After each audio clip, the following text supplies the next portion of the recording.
Good morning. শীতকাল চলে গেছে, তো এখন ওই কাগজ ফুল গাছগুলো কেটে দেবো। আর দেখো ওই দাদাটা চলে এসছে, এই নিয়ে আমাদের বাড়িতে গাছপালাগুলো কাটে। তো গাছগুলো যাই কাটতে বলেছিলাম, পুরো গাছটাকে ন্যাড়া করে দিয়েছে, এক ধার থেকে কাটছে। আবার আমাদের বাড়িতে কাজ আছে সারাদিন, মানে নিঃশ্বাস নিতে পারবো না, তো উনি গাছ কাটার জন্য সেই সিঁড়িটা নিয়ে নিয়েছে। ওই যে উনি এমনি মাসে মাসে পুরো গাছ কাটে, কিন্তু এমনভাবে গাছগুলো কাটে কিছু বলার নেই।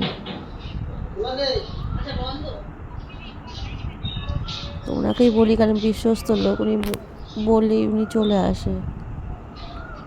তো good morning, please like comment share, ভিডিওটা ভালো করে লাগলে লাইক করে দেবেন। তো দেখুন কীভাবে গাছটা কাটছে।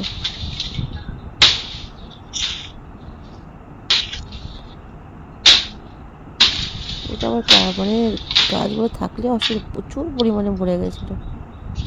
উনি এক ধার থেকে জবা গাছ সব কিছু গাছ কেটে দিয়েছে। তো পরের বার দেখি বলতে হবে একটু কম করে কাটতে, দেখতেও সুন্দর লাগে গাছগুলো, কি সুন্দর ছিল, একেবারে কেটে পুরো ন্যাড়া করে দিয়েছে। পরে দেখি, আমি তখন ছিলাম না, সকাল থেকে ঘরের কাজ ছিল, প্রচুর কাজ, সকাল থেকে কাজ, মানে ঘরের আলমারি টালমারিগুলো আজকে চেঞ্জ করতে হবে। তো বিকালে টিউশন আছে, ভীষণভাবে ব্যস্ত আর কি, যেটুকু পারছি ভিডিও করার চেষ্টা করছি। তোমরা দেখতে থাকো ভিডিওটা। এই যে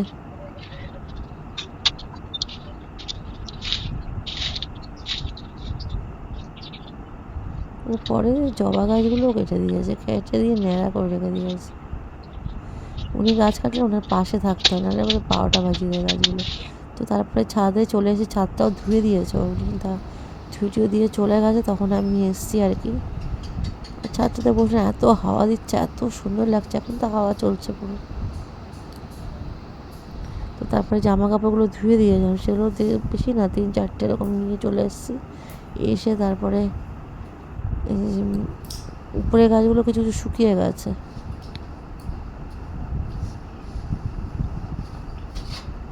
এই পর্দাগুলো না খুব সুন্দর, দেখতেও ভালো লাগে। সারাদিনে আজকে যা কাজ করেছি, রাত্রিবেলা অবস্থা টাইট হয়ে গেছিলো। 2 দিনের ব্লগ এই যে বিছানায় রেখে দেবো, কারণ যেহেতু আলমারিটাকে চেঞ্জ করতে হবে, চেঞ্জ মানে আলমারি বানাতে হবে। তো সেইখানে আজকে জামা কাপড় পরেও হয়ে গেছে, জামা কাপড়গুলো তুলতে এত অসুবিধা হয়, তো আমি রান্না করে নিয়েছি মাছের ঝোল, ফ্রাইডে আজকে দিন ভিডিওটা করেছি। আর এখানে এই যে একটা দেখতে পাচ্ছি, এইটা কিনেছি, আর এখানে 2টো র্যাক আছে, এই দেখো, কারণ রান্নাঘরটা অনেকটা ছোট, তো সেইখানে না এইভাবে গুছিয়ে রাখলে জিনিসটা কন্ট্রোল হয়। পেঁয়াজ দেখার আগের দিন দেখিয়েছে, এটা ইন্ডাকশন ওভেন, গ্যাস কম তো ইন্ডাকশন ওভেনে রান্না করছে। তারপরে আমি চলে এসেছি নিচে,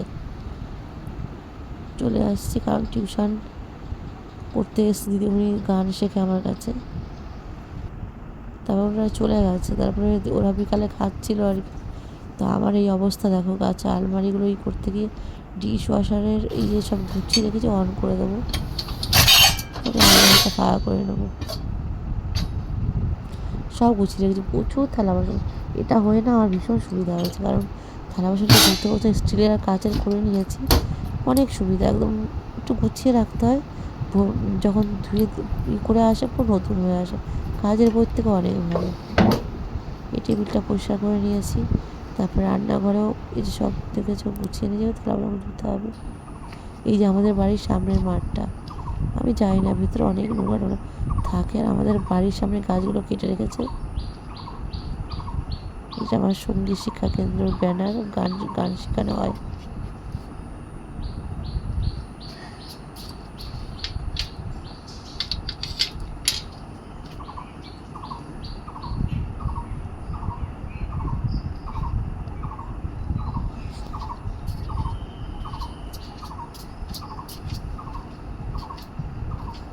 এখানে লাগানো হয়েছে, পরে গানের যখন শিখতে আসে, আমার ঠাকুরের জায়গাটা দেখো।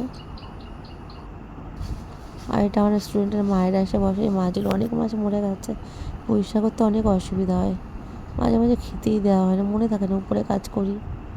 তারপরে এই যে নিয়ে এসছে আলমারি করার জন্য, এগুলো পেস্টিং করে রেখেছে, প্রচুর কাজ চলছে, ঘরের অবস্থা খুবই খারাপ। আর ছেলে তো যাচ্ছে, ওকে দেখাতে মানা করে।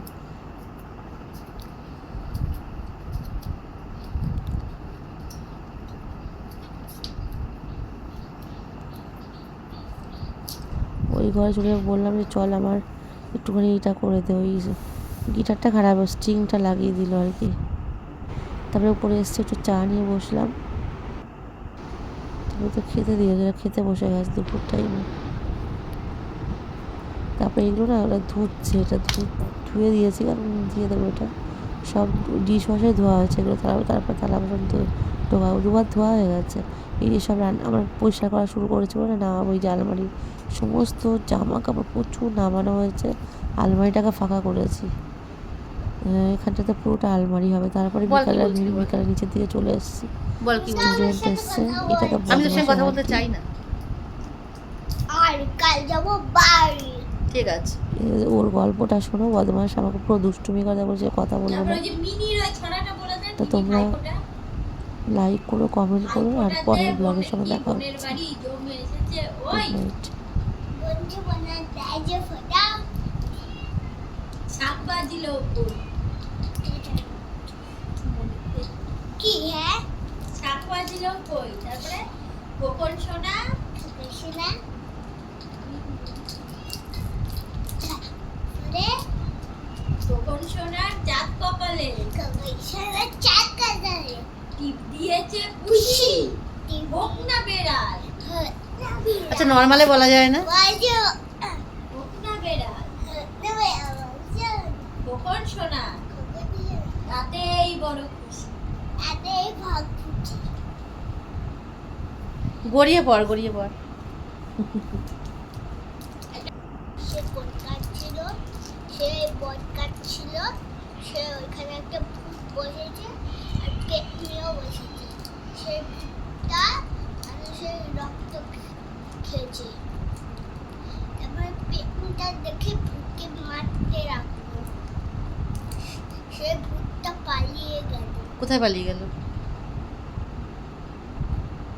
বেলোর বাগানে।